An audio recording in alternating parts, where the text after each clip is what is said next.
Hola, muy buenas de nuevo al canal. Turno para Verizon Communications. Hablaremos de la empresa, veremos su histórico de ingresos y beneficios, analizaremos su balance y su salud financiera, también veremos la acción, nos mojaremos sobre un posible valor futuro y bueno, veremos también retos y oportunidades futuras y sus mayores accionistas y dirigentes de la compañía. No me largo más y empezamos. Bueno, pues empezamos con un poquito de culturilla general sobre la empresa. Verizon es una multinacional norteamericana con sede en la ciudad de Nueva York. Se funda en 1983 y es una de las más grandes compañías en el sector de las telecomunicaciones. Además, es una de las 30 empresas que forman parte del índice Dow Jones. Si entramos en materia, vemos cómo la empresa tiene una gran capitalización de hasta casi los 170.000 millones de dólares, lo que lo convierte en una empresa muy resiliente. Si analizamos sus ingresos y beneficios y los graficamos, podemos ver cómo la empresa es una empresa fuertemente consolidada, ya que su tasa de crecimiento entre los distintos periodos es prácticamente insignificativa, pareciéndose más esta recta a una recta horizontal.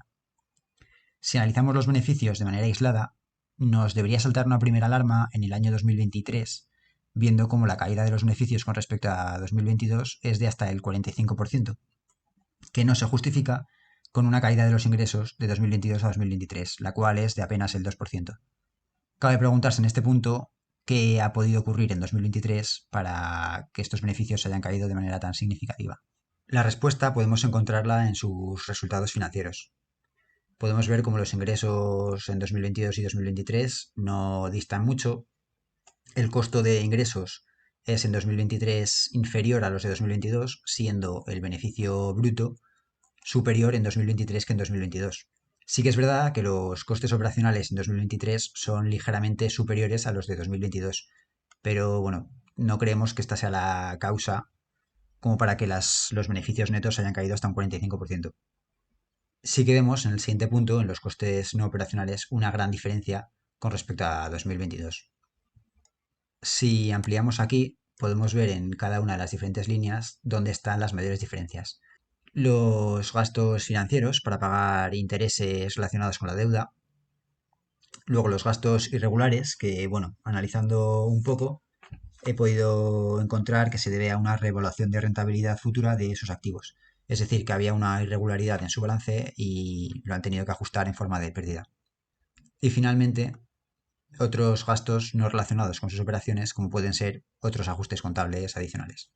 En resumen, podemos decir que la caída de los beneficios netos en el año 2023 se debe principalmente a un aumento de los costes irregulares propios del año 2023 y no a un aumento de las ineficiencias en las operaciones o una disminución de los ingresos, lo cual sería mucho más preocupante.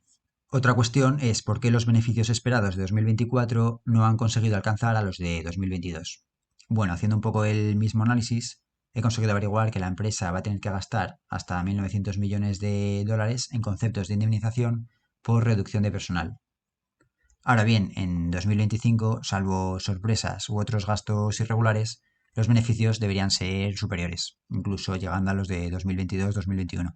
Analizando la salud financiera de la empresa, aquí en la razón corriente debería salirnos una pequeña alarma. La razón corriente no es más que dividir el activo corriente entre el pasivo corriente, y este resultado debería ser superior a 1. Como es inferior a 1, pues bueno, no nos termina de gustar y lo ponemos en naranjita. ¿En qué se traduce la razón corriente o qué quiere decir que este valor tenga que ser superior a 1? Pues no es más que el activo corriente, es decir, el activo líquido o que sea fácilmente convertible a líquido, debe ser superior al pasivo corriente, es decir, las deudas en el corto plazo. Deberíamos ser capaces, con el líquido actual, de pagar las deudas en el corto plazo. Como esto no ocurre y este ratio es inferior a 1, por eso decimos que no nos gusta y que la salud financiera pues tambalea. El capital de explotación es negativo, que no es más que la diferencia entre el activo corriente y el pasivo corriente, y la cobertura del pasivo no corriente es cuánto con la diferencia del activo corriente y el pasivo corriente podemos pagar la deuda en el largo plazo. Podemos cubrir el pasivo no corriente. Como este número de aquí es negativo, la cobertura del pasivo no corriente también va a ser negativa. El margen no es malo, no termina de ser malo, es un margen del 12,6%, un poco ajustado, y el ROE, que es la rentabilidad sobre el capital invertido, es del 10%. Es decir, que con un euro que tú inviertas en la empresa va a poder generar un euro con 10. Los 10 céntimos serían de beneficio. Si analizamos el balance con respecto a 2019, podemos ver aquí una montaña del activo corriente que luego baja y sube muy lentamente y una subida más pronunciada del pasivo corriente. ¿A qué se debe esto? Pues bien, en 2020 la empresa hizo una inversión de 52.000 millones en infraestructura 5G. Verizon está apostando muy fuerte por esta infraestructura, por el 5G, lo cual la inversión es muy grande y tuvo que en 2020 acaudalar mucho dinero, mucho líquido para poder pagar esta cantidad de dinero. Parte la pagó en cash de hasta 20.000 millones de dólares y el resto lo tuvo que pagar en forma de deuda. Por eso esta diferencia va siendo cada vez más grande y esta montañita de aquí donde acumuló ese cash en los años anteriores y luego lo pagó. El apalancamiento, que no es más que dividir el patrimonio neto de la empresa con respecto a la deuda total, vemos que va disminuyendo, lo cual es un signo positivo porque la empresa va dependiendo cada vez menos de la deuda para financiar sus operaciones. Pero oye, aquí no habíamos indicado que la deuda en el corto plazo iba aumentando cada vez más. Sí, pero ¿qué pasa? Que el apalancamiento mide o compara el patrimonio neto con la deuda total. La deuda total también incluye el pasivo no corriente, las deudas en el largo plazo, y estas sí que Verizon ha conseguido disminuirlas con respecto al año de 2023. Hablaremos ahora de la acción de la compañía. Bueno, mencionar lo primero de todo que las acciones de Verizon cotizan en la bolsa de Nueva York. Viendo el histórico del precio de la acción a lo largo de toda la vida de la compañía, podemos destacar tres momentos clave. El primero de ellos a finales de la década de los 90 con la llamada burbuja.com. Esto ocurrió porque a finales de la década de los 90 muchos accionistas tenían un enorme optimismo con las empresas relacionadas con Internet, entre ellas Verizon, lo que los llevó a comprar masivamente y de manera injustificada acciones, haciendo que el valor de estas aumentara enormemente. Las acciones estaban muy sobrevaloradas. ¿Qué pasó a principios de los años 2000? Pues que el sentido común se introdujo en el mercado e hizo que las acciones volvieran a su punto de normalidad. Otro momento destacable ocurre entre los años 2005 y 2010. Vemos una primera subida del precio de la acción debido al crecimiento del mercado de los smartphones. Recordemos que en 2007 Apple lanzó su primer iPhone. La caída posterior se debe a que en el año 2008 la crisis financiera golpeó fuertemente a todos los sectores. En el año 2010 alcanza su punto mínimo y vemos que vuelve a crecer debido a la implementación de las tecnologías 4G. En el año 2022 podemos ver otra fuerte caída debido a que en el segundo cuatrimestre de ese mismo año no se cumplieron las expectativas, generando incertidumbre entre los inversores.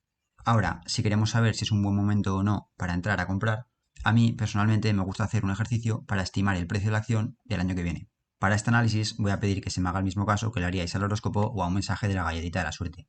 Es decir, que sea meramente informativo y no como una verdad absoluta. Bueno, pues para este ejercicio suelo construirme un Excel en el que como inputs tengo los ingresos y beneficios entre los años 2019 y 2024 y el precio mínimo, máximo y medio de la acción para cada uno de los periodos.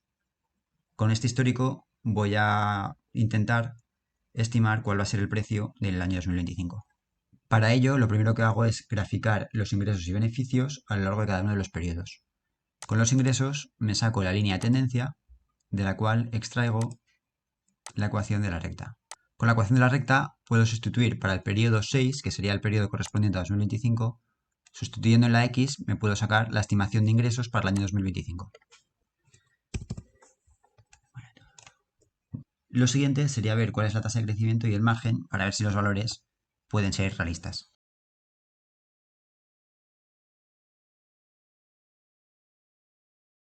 Vemos que la tasa de crecimiento en 2025 es del 1,6%, un valor bastante razonable. En cuanto al margen, si dividimos el beneficio neto entre los ingresos, obtenemos el margen para cada uno de los periodos. Ahora, ¿cómo puedo saber yo cuál es el beneficio esperado en 2025? Pues si conseguimos saber cuál es la media de los márgenes en los 6 periodos anteriores, vemos aquí que el average es de 13,64. Podemos ver que los beneficios es multiplicar los ingresos por el margen medio. Por lo tanto, para el año 2025 podríamos esperar unos beneficios de 18.000 millones de dólares. Para poder sacar una gráfica de probabilidad del precio de la acción, hemos cogido tres escenarios. Un escenario pesimista, un escenario optimista y un escenario medio. En el escenario pesimista hemos introducido el valor mínimo de la acción en cada uno de los años, en el escenario optimista el valor máximo de la acción y en el escenario medio el valor medio de la acción. Para cada uno de los escenarios vamos a calcular el PER. El PER no es más que un ratio que nos indica cuánto están dispuestos los inversores a pagar por el precio de una acción. Este ratio puede indicar si una empresa tiene perspectivas de crecimiento o no, ya que los inversores estarán dispuestos a pagar más por una acción cuyas perspectivas de futuro sean optimistas. Ahora bien, si el PER es muy elevado, puede indicar que la acción está sobrevalorada, es decir, que se está pagando de más sobre el valor que realmente le corresponde a la acción, como ya vimos que ocurrió con la crisis del 2008 o con la crisis de la década de los 90 con la burbuja.com. Para contextualizar un poco, este ratio PER de media en el SP500 suele estar en torno a 20. Se suele decir que si el PER de una acción está por encima de 20, la acción está cara, y si está por debajo de 20, la acción está barata. Evidentemente, esto depende entre sectores y entre una misma empresa.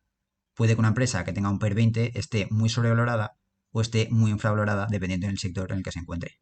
El PER se calcula multiplicando el precio por acción por el número de acciones de la empresa que haya en el mercado dividido entre el beneficio neto que haya obtenido ese año. Como el beneficio neto aquí está en millones de dólares, vamos a multiplicarlo por 1.000.000. Y el PER nos sale para el año 2019 de 11,42 en el escenario pesimista. Arrastrando, obtenemos estos resultados. Si repetimos este proceso para cada uno de los escenarios, obtenemos estos resultados. A continuación, vamos a asignar en el escenario pesimista el PER mínimo, que es de 6,84. En el escenario optimista, el PER máximo, que es de 15,43. Y en el escenario medio, la media de cada uno de los PERs de los años que estamos analizando. Traduciendo un poco estos números, estamos suponiendo que en el escenario pesimista, los accionistas van a estar dispuestos a pagar en el año 2025 un multiplicador de 6,84 veces el beneficio por acción, que es el valor mínimo que los accionistas habían pagado en los 6 periodos anteriores. En el escenario optimista, este multiplicador será de 15,43 y en el medio de 11,44. Si hacemos los cálculos para determinar el precio de la acción, nos salen los siguientes valores.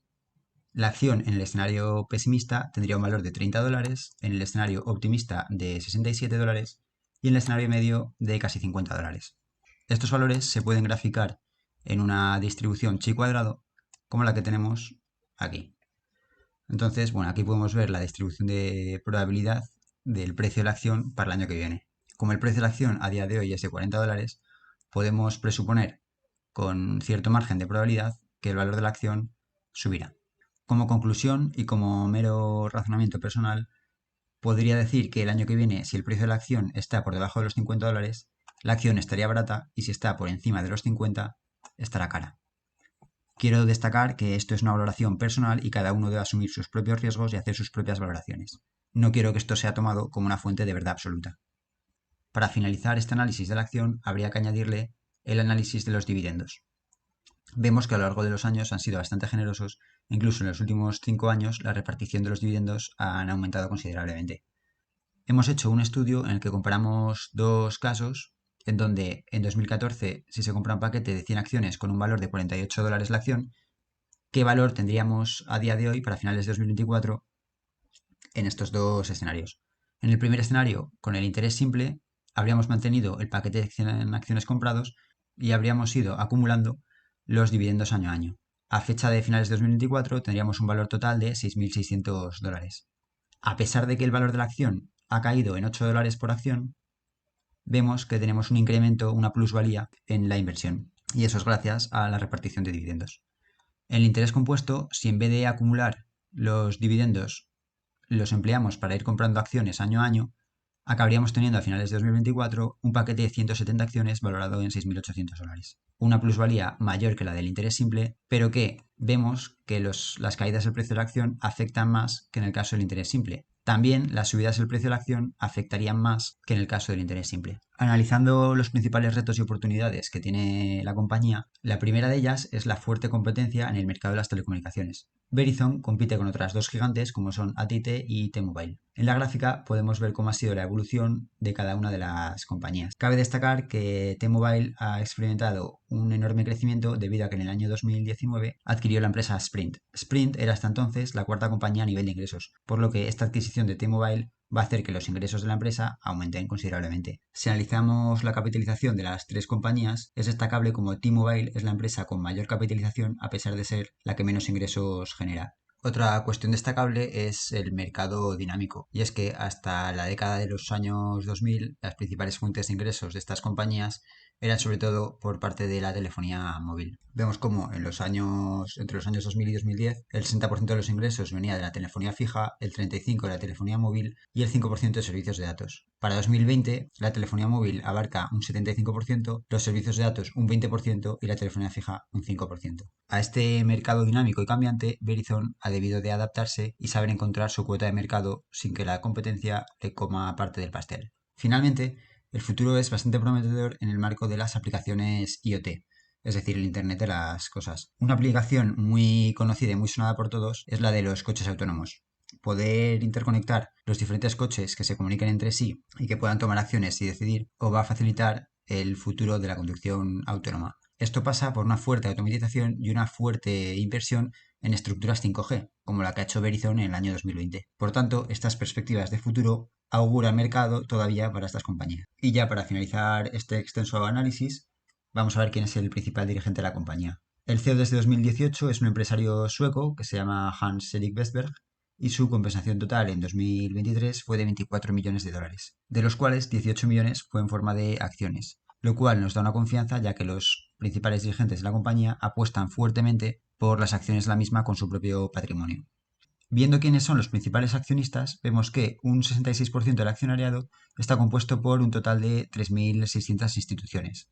El 33% del accionariado son inversores minoristas, como puedo ser yo o tú si decides comprar mediante un broker, y los insiders que componen hasta un 0,04% del accionariado. Un insider es un accionista perteneciente a la empresa, como puede ser Hans-Erik Westberg con sus 18 millones de dólares en acciones. Ahora, del 66% del accionariado, solo 5 instituciones tienen el 25% de las acciones, lo cual quiere decir que el restante 40% lo tienen las demás 3.574 instituciones. Los principales son el Vanguard Investments, BlackRock, State Street, Investment Management y GeoD.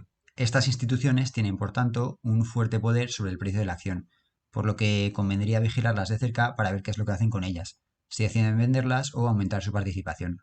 Ya con esto finalizamos el análisis de la empresa y bueno, muchas gracias por la paciencia, por esperar hasta el final y ponerme en comentarios si queréis que haga un análisis similar para otra empresa.